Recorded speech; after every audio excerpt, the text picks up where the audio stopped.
I wouldn't say musical family.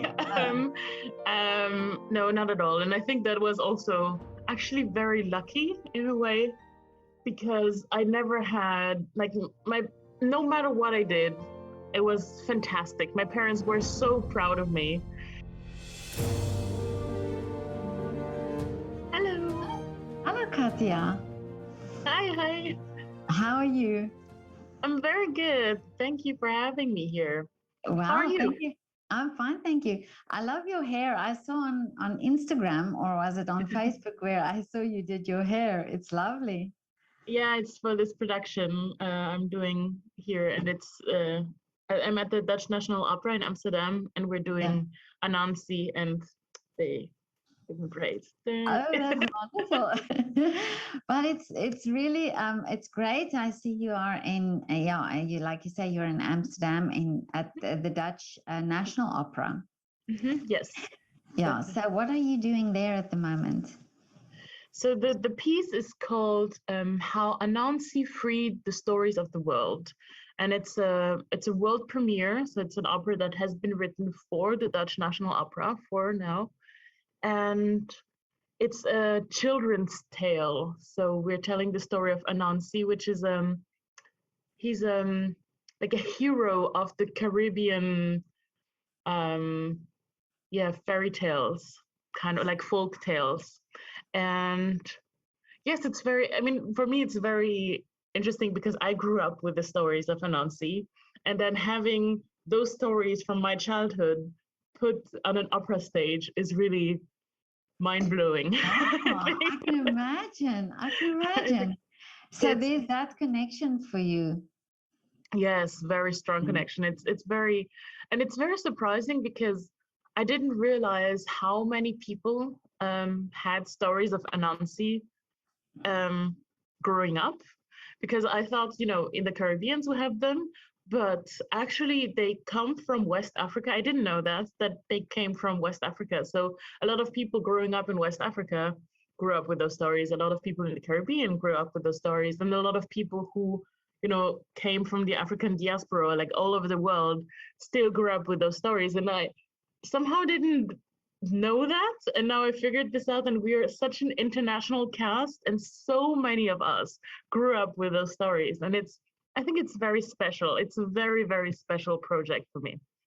Well, it just shows you how connected we all are in a way. Yes, absolutely. Yeah, but now growing up in the Caribbean, what brought you to the Netherlands? So I actually, most of my growing up happened in Austria. Actually, I grew up I spent a lot of time in Vienna, and I did my studies in Graz. And then, it's just I was very, very lucky. I think everything started when I won the press prize of the IVC competition. It's the International Vocal Competition that happens in the Netherlands every 2 or 3 years, maybe 4 years, I don't know. But and there I won the press prize, and suddenly, it's a very, very big competition that is streamed online, and there are a lot of casting directors all over the world that watch it. And yeah, suddenly I had a lot of people worldwide who knew who I was and I got invited to an audition also here in Amsterdam at the Dutch National Opera. And yes, I've been coming, I think, every season ever since. So this competition was in 2018. And since that, every year I'm in Amsterdam, at least for one production. And it's very nice. I feel very at home here. Yeah, but it's amazing that it happened so quick, or that it happened by this competition. But do you do work in Zurich as well? Yes, I was 2 years in the opera studio in Zurich. And there also I was very lucky because those two. I started in Zurich in the season 2019-20. So when this whole Corona craziness happened, I was really in this opera studio bubble somehow, and that protected me a lot. Um, I still, like, financially, obviously, I was, I still had an income coming every month because I was in the studio. But also, the Opera House in Zurich had a lot of live stream, so I was still performing, even though it was maybe not for a live audience, but I was still working. And then they gave me one of the biggest chance I've ever gotten in my career, and that is they gave me the opportunity, because there were such, when the audience reopened, they were only allowed to have 50 people in the audience. And for 50 people in the audience, it's not, the opera house cannot really afford to get like big stars to come because it Yeah. would be just too expensive.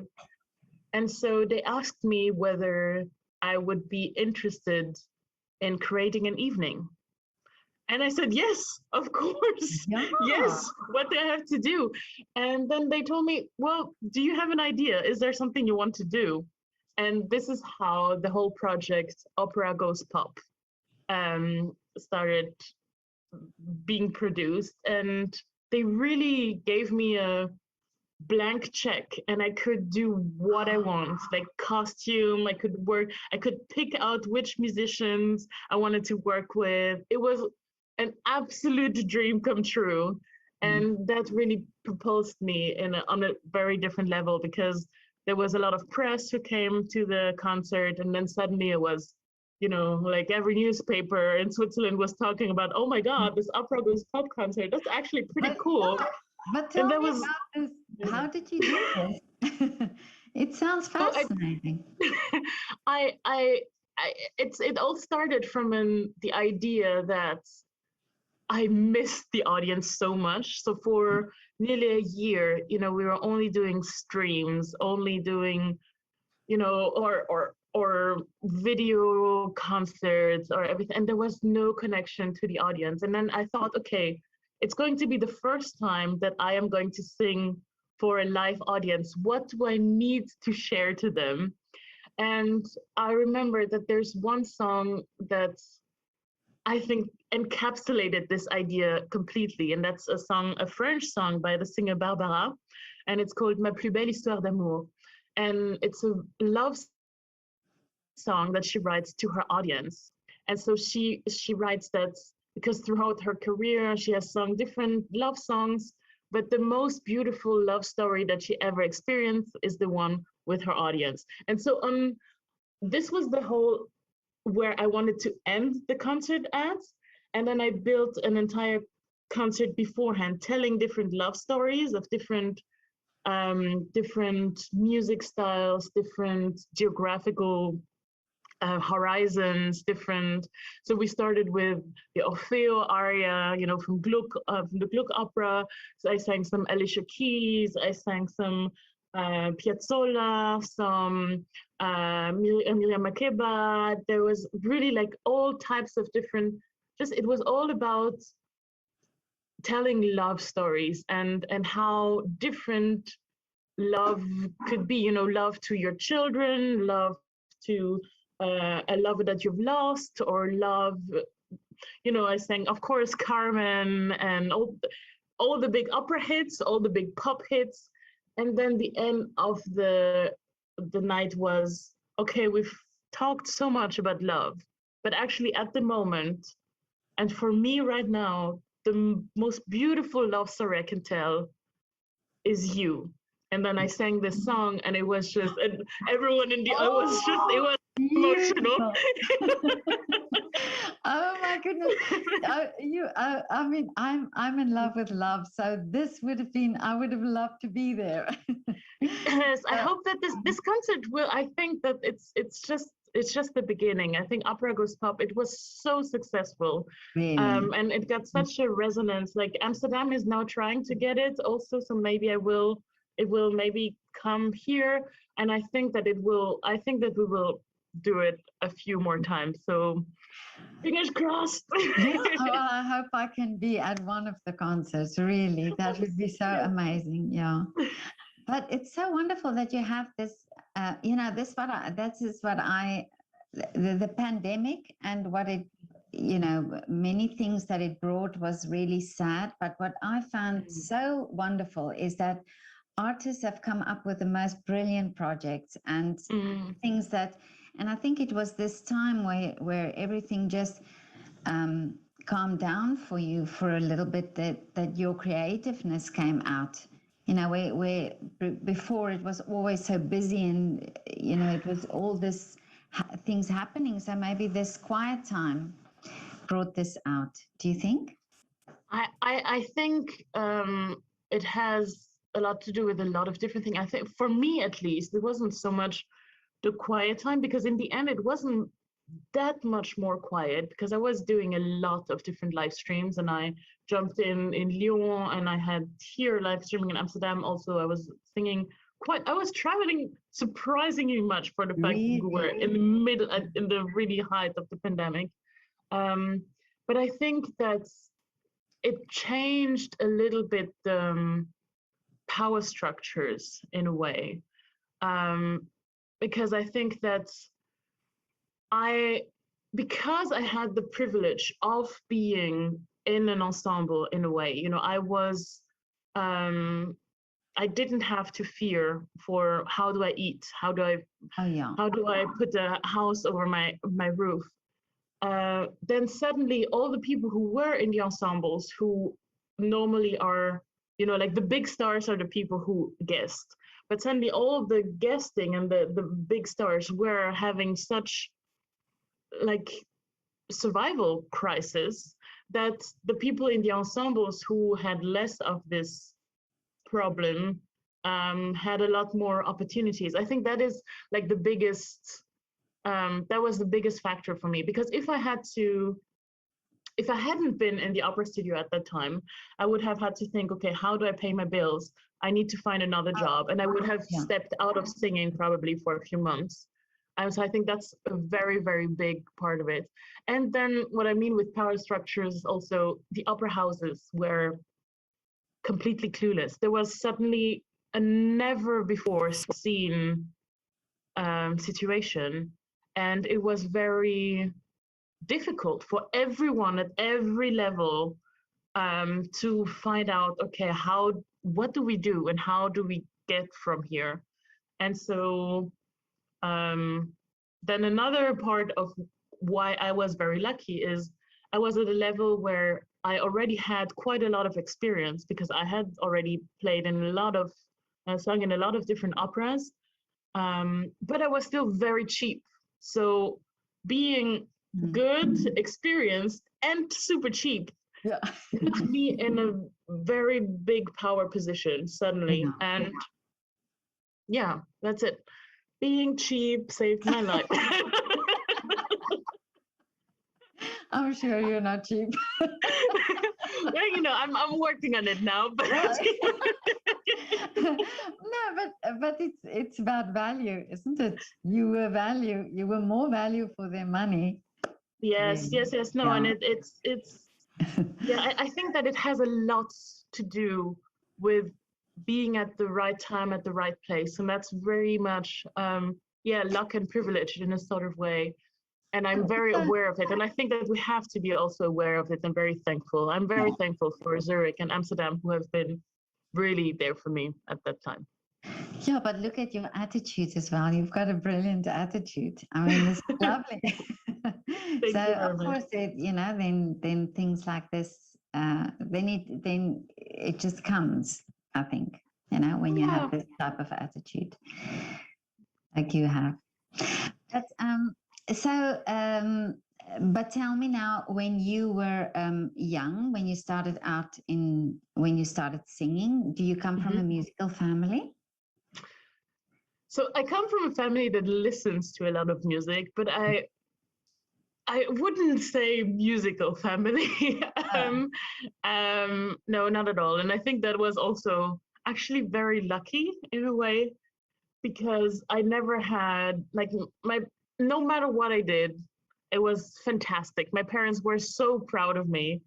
And I think that if I had parents who were more musically, then they would maybe have said, oh, maybe that's not quite right, or maybe, or maybe pushing me more. And I was never pushed to do anything or criticized for, singing something wrong, or that they had no clue. My parents started watching operas because I was in them. They never listened to operas before. And they came with so much love and pride and just, our daughter. But I think So also there, wonderful. I had a very golden opportunity of Mm. just support and love. But that's amazing. And then, what age were you when you started singing? Came out of the womb singing. No, I don't know. I mean, there is this story that I tell every time when this, but my mom says that I was 3 years old when I first said that I wanted to be an opera singer, and it just never changed. And then I had this VHS tape from Carmen, and I was just so amazed by Julia Miguenes. It was the Rosie film, and it's just I was saying, okay, this is what I want to be. And so I started, I knew, I think by age 4 or 5, I knew Carmen by heart. And I was Yeah. already, playing with the dresses of my mother and pretending that I was Carmen and singing. Um, yes, I've always been a performer. I don't know if I would call myself a singer yet because it took Yeah. a lot of time to being there, but I love to perform for people and to, yes, yeah. But that is so sweet. I mean, that you, from such a young age, that you knew already, you know. But it's Yeah, I also, know. yeah, I think I believe that when you are young and it comes so natural from you, that is the Mm. real artist, you know. Then you know this is what the artistry is, and then it gets developed into something that becomes the singer who you are. But I think that's the thing, I think every child is an artist. And then we just unlearn it because of, people telling us, oh, don't do that. Oh, you sing too loud, or you don't sing well enough. Oh, sing less. Don't draw. Stop drawing on the walls. How many? Yeah. it's, uh, I think that's, yes, I just never had people telling me that I sang wrong or that I sang too loud. Like recently, I was watching one of these home tape videos that my parents took because they were so ridiculously proud of everything I did. They filmed everything. And I was like, oh my God, it was really bad. Like I sang with a lot of heart, but like, I don't Really. know if you can call that musicality. But that's the thing. No one ever told me that I wasn't a good singer. And quite the opposite. My parents were always telling me, oh, you're fantastic. You're fantastic. You're such a good singer. Our daughter, our daughter. So I believed it. And that's like the environment made me so confident in Mm. who I was that it was, yes. And then, I mean, I did join a choir. Then when I was 6 years old, I joined the Schubert Singerknaben, which is um, it was now they don't exist anymore, but it's a boys choir in Vienna. And so until I was 12 years old, there wasn't a boys choir.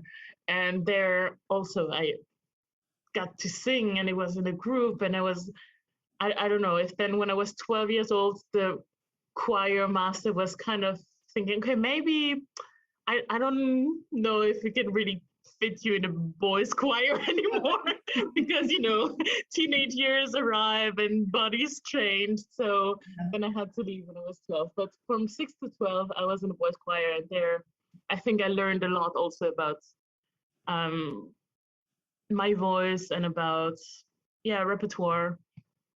That's Mm. nice. But this is such an interesting that you were in the voice choir. Yes. Yeah. I But was because it's called, singer Knaben, which is like the yeah. singing But boys. I And I always definitely, said, I'm a yeah. singer Knebin. Oh.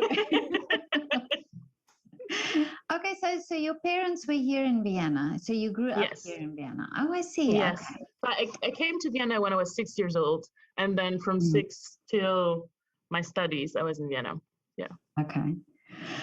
Well, this is I mean, this is so interesting that this journey that you had and that you now end up being the opera singer that you always wished and dreamed of being. But tell me, do you have little rituals before you perform? Not really. I think I'm still searching. Oh, okay. I think there, yeah, no, not really.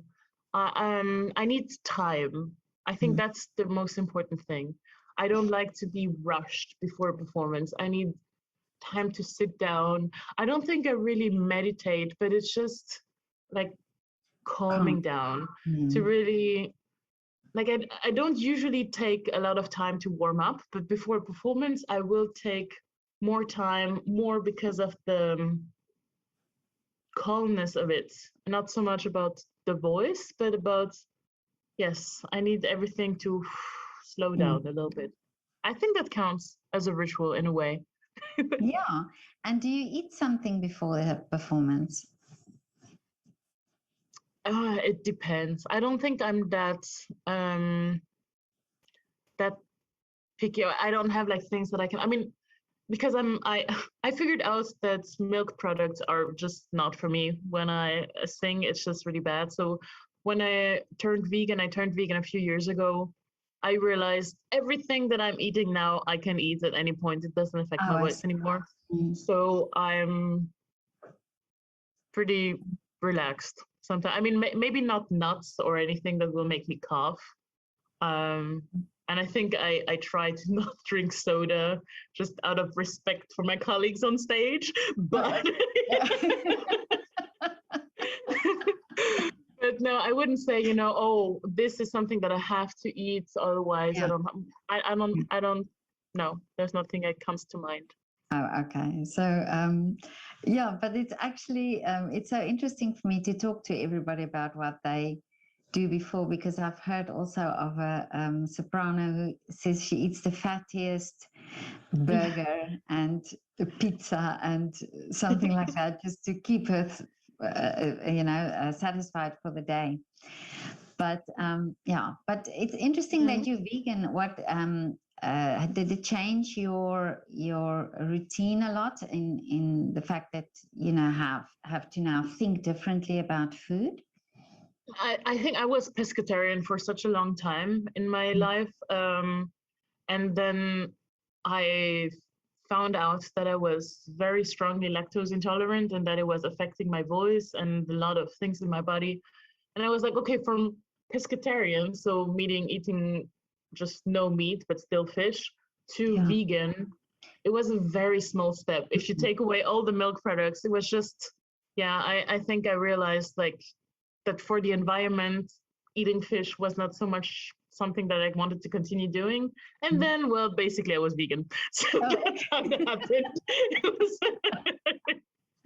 Take out the fish and the cow and you're vegan. Yeah. Exactly. Yeah, I was like, okay, I well, just I just then know. I guess that's who I am now. Yeah, but I just and chocolate, does that count as or do you say There's dark chocolate?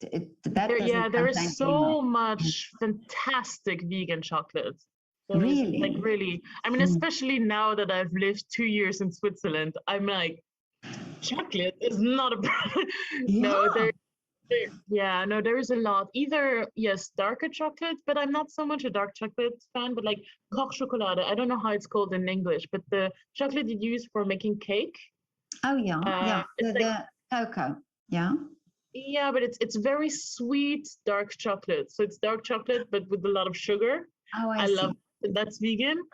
And Mm. then there's also a lot of chocolate with rice milk or oat milk or, almonds or coconut. There's like the vegan selection, especially in Europe. Mm. I've never had a problem to find a Oh, vegan okay. chocolate. I'm not, I mean, look at No. me, do I look like someone who doesn't eat chocolate? No. No, but if I lived in Switzerland, the hardest thing for me would be not eating the cheese. But they also, that's the thing that I was very surprised of. I have to say, before coming to Switzerland, there was something that I was a bit sad about, like cheese. Like being vegan is very often like for people like, oh, but cheese. Mm. But Switzerland has fantastic vegan cheese, and I don't know, they are Okay. really like I think that's when you realize that they're really the country for chocolate and cheese because if Mm. they even good vegan chocolate and cheese, that because Yeah. a lot of like in Austria, vegan cheese is catastrophe. Like Mm. it's really bad. It's like coconut based. These like it feels like plastic. It tastes like plastic. It's horrible. But Mm. in Switzerland, they most of the vegan cheeses are cashew based or Oh. almond based, Mm. and they're really good with like the texture and really I had cashew fondue that was just oh. Really? So no, the Swiss know their cheese and they Okay. know how to fake it. It's Oh, really? Okay. I'm going to try that when I'm there because really, yeah, that it's sounds really worth it. interesting. Yeah. Um, so tell me now, what is now next for you? What is your wish? What is there still? Because you do such exciting things, and it seems to that you attract all these lovely things towards you. So what is the wish now?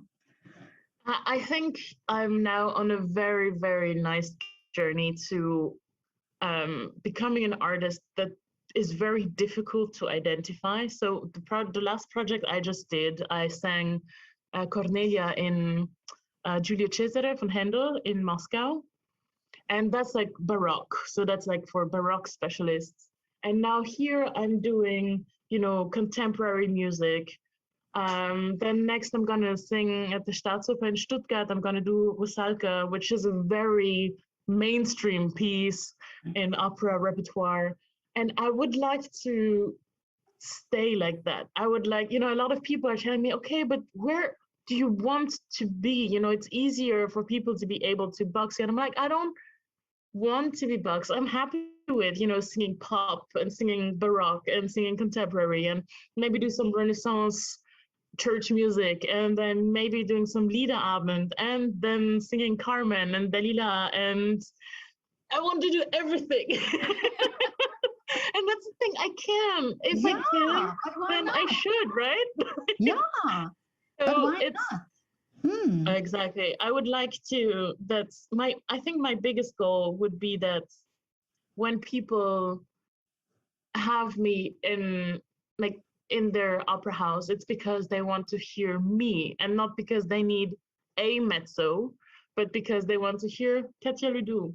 So maybe that's a very ambitious goal, but that's where I would like No, to go. but I mean, but it has to be like that, and you have to have that value as well. That this is why they want you there. Mm. And I think also sometimes that when you cross these genres, or not genres, but when you cross Yeah. these specific things, when you don't stick to one thing helps or adds to the other. Mm. So Yeah.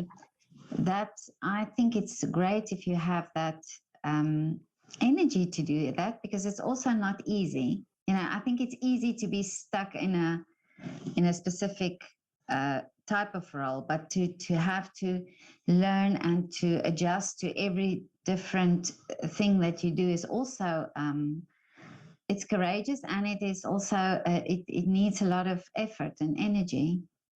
But it's so much fun. Yeah, yeah, of course. And that's yeah.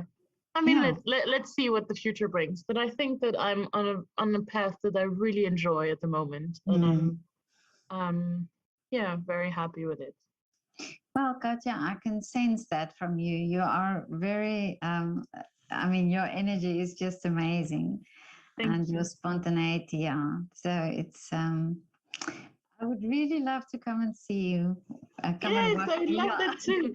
But when you come to when you come back to Vienna, then please let me know. Then maybe we can grab a coffee or something Yes, yes. if you have time. It I think it might happen sooner than I can say right now because we Yeah. cannot talk too much about Okay. contracts that But, haven't been out yet. But Vienna is coming mm, soon. okay. So you let me know. I will. I Yeah. will. And I've seen the beautiful photographs that Thomas Erlang took of you. Oh yes, Yeah, yes. yeah. Isn't he so talented with his camera, with his voice and his Absolutely camera? incredible. Yeah. Absolutely incredible. Yes. No, we were lucky. We shared 1 year in the opera studio in Zurich. So his last year was my first year. Oh, I So see. Okay, so that was yes, the connection. Yeah, yes, exactly. yeah. But Katja, have a wonderful time in Amsterdam. Amsterdam. Yeah. Thank you. Thank you And so much. I'm following you for a while now on Instagram, so I'll be looking forward to seeing what you are up to and what you are doing, and I'm looking forward to meeting you in person one day. Thank you so much. Thank you very much for the talk and for giving me this platform. Yeah, no, I thank you. It was such a privilege to talk to you. So have a lovely day, Thank you, you too, Petra. Thank you. and we'll see each other soon. Thank you. Bye. Thank Okay, you. bye.